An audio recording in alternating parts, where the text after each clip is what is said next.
Number 5 on the list, Brian Fisher. There's a million things we could say about Brian Fisher. He's a Bible fundamentalist who has no idea what's in the Bible. He wants to ban women from politics, literally. He spends the majority of his time talking about gay sex. Gee, I wonder why that is. He literally wants to make porn illegal and adultery illegal. He wants us to live in a theocratic fascist state. And of course, he said this about the murderer at Sandy Hook in Newtown. You know, the question's going to come up, well, where was God? I thought God cared about the little children. God protected the little children. Where was God when all this went down? And here's the bottom line. God is not going to go where he's not wanted. Now, we have spent since 1962, we're 50 years into this now, we have spent 50 years telling God to get lost. And that goes on. He actually blames the victims. He says, look, what do we expect? Of course our kids are going to get shot because we don't worship God strongly enough. Oh, God, that's so stupid, and it's the worst example of politicizing a tragedy. There's obviously no connection between prayer in school or any of the other nonsense bullshit ideas you have and the shootings that happened. But he proceeded to talk about it. It drives me nuts. Number 4 on the list. Number 4 is Sean Hannity. Where to start with Sean Hannity? He's unquestionably the biggest partisan hack I've ever seen on TV, the biggest hack political pundit there is. I mean, he makes Bill O'Reilly look like Fidel Castro. Here's a guy whose show is based around this. Democrats are wrong about absolutely everything. Republicans are right about absolutely everything.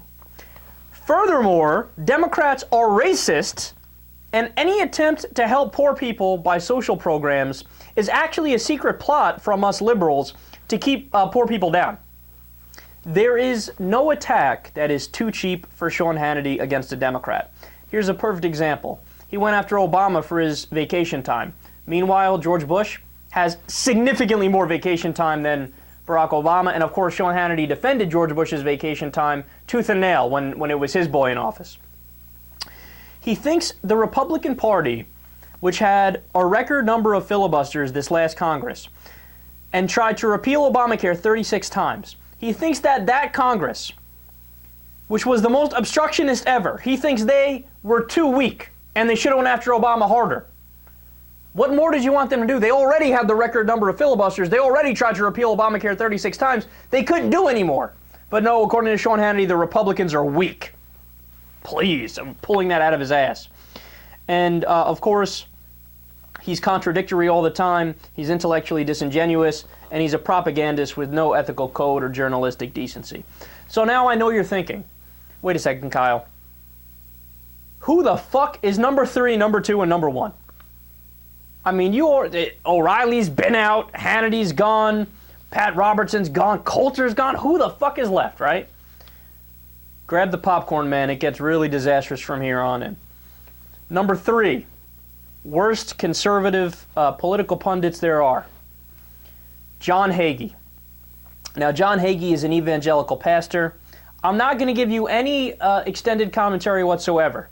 Listen to this clip. This is all you need to know about John Hagee. And based on this alone, he earned himself the number 3 spot in worst commentators. Laziness and called it welfare. You no longer look to God, you look for a check in the mail. In the Bible says the man that does not work should not eat. I still think that ought to be the law in the United States of America. If you don't want to get up off your blessed assurance and go to work, starve. I don't care. Starve. I don't feel sorry for you. Go to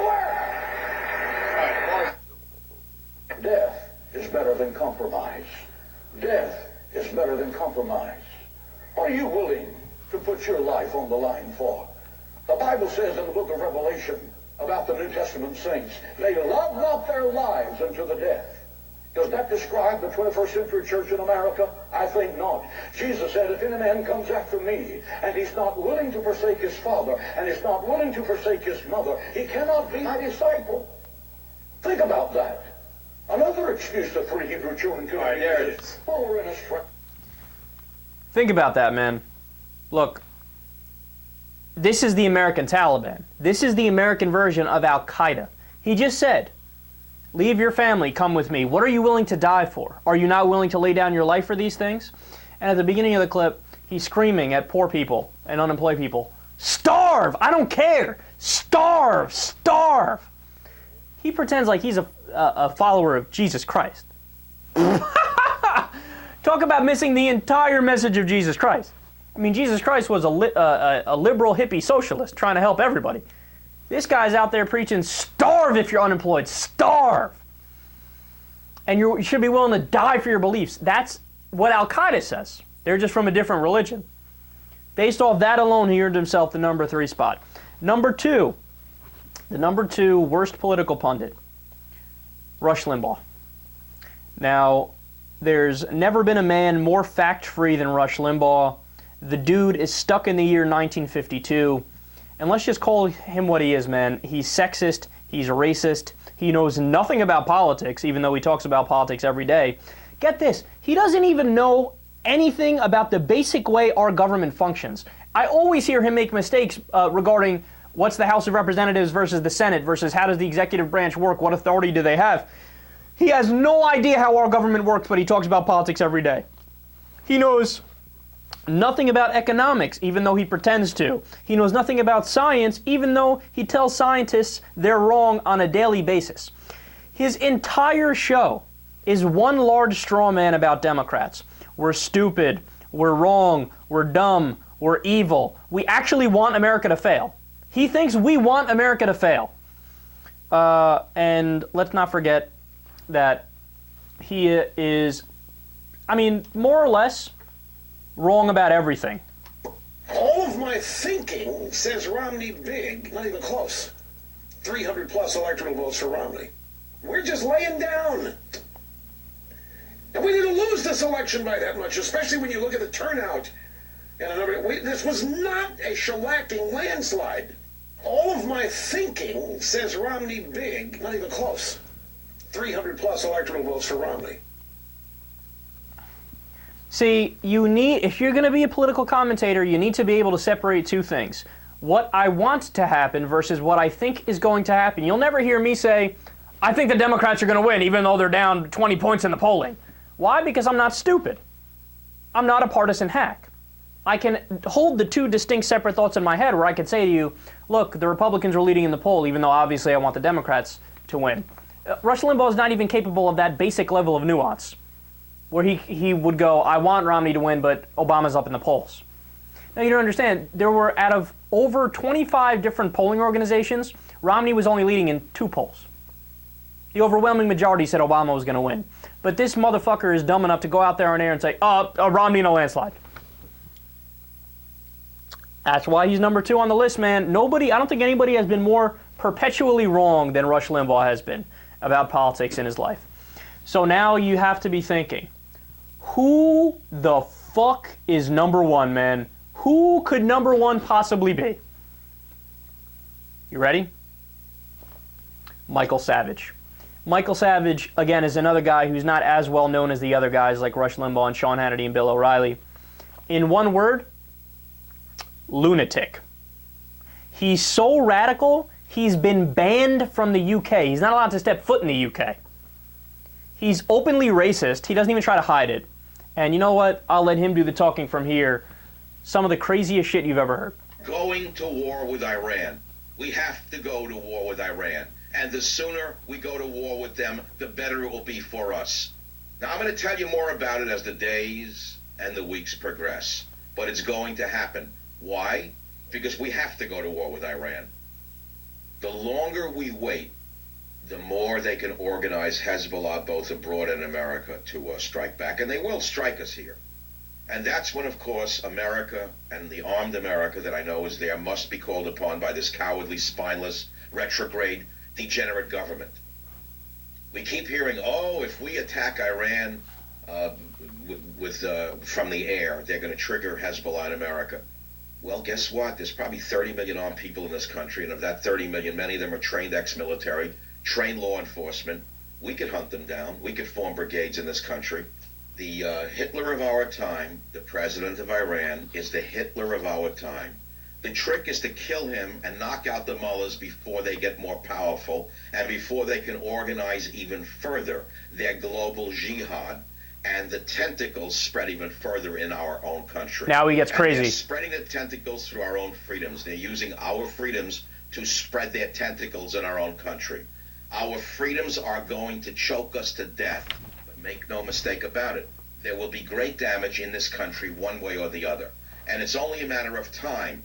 And so, as I say, do you take your enemy on now while he's building himself up? Or do you take your enemy on later when he's already built up? That's the only choice you have. They're not good choices. They're terrible choices. Now, the Democrats want to put their head in the sand and say that we can just talk our way out of it. History has shown us very few things, but one thing history has shown us is that you can never negotiate with a tyrant. We are negotiating with a tyrant who believes in a book and believes that every word of that book is written by God, his Allah. You can't reason with a madman. Hitler had his Mein Kampf. This one has the Quran. Do you understand that? Cut the tentacles off Hezbollah in the United States of America. Cut them off overnight. Break down any door you have to break down. Forget habeas corpus. Throw the ACLU in prison with them, and you'll see how much the ACLU loves them the next day. W.O.R. Rich. What the fuck? He literally said, our freedoms are strangling us in there. Forget habeas corpus. Throw the ACLU in prison. So in other words, if you disagree with me, Michael Savage, politically, I don't care. We're throwing you in jail. So that would make you a dictator. That would make you a tyrant. That would make you a fascist. That would make you everything you pretend to be railing against in that clip, who you're pretending is Ahmadinejad. And look, you could say Ahmadinejad is a bad guy and he's evil and this and that, and I do say those things. But you can't compare him to Hitler. You just can't make that comparison. Hitler killed millions and millions and millions of people. Ahmadinejad is a guy we disagree with and who sometimes talks reckless. You think that's bad? Oh man, it gets much, much worse. Autism, since I'm not talking about autism, a fraud, a racket. For a long while we were hearing that every minority child had asthma. Why was there an asthma epidemic amongst minority children? Because I'll tell you why. The children got extra welfare if they were disabled, and they got extra help in school. It was a money racket. Everyone went in and was told, when the nurse looks at you, you go, I don't know, the dust got me. So everyone had asthma from the minority community. That was number one. Now the illness du jour is autism. You know what autism is? I'll tell you what autism is in 99% of the cases. It's a brat who hasn't been told to cut the act out. That's what autism is. It gets worse. He starts screaming even louder. God, the guy's out of his mind. Did you know he actually said he used to have a show on MSNBC when MSNBC was trying to out Fox News and be more conservative, right? He got fired. Why? Because he was taking live calls. He screamed at one of the guys who called in to get AIDS and die. Lunatic. I saved the worst for last. This is your number one worst political commentator of all time, Michael Savage.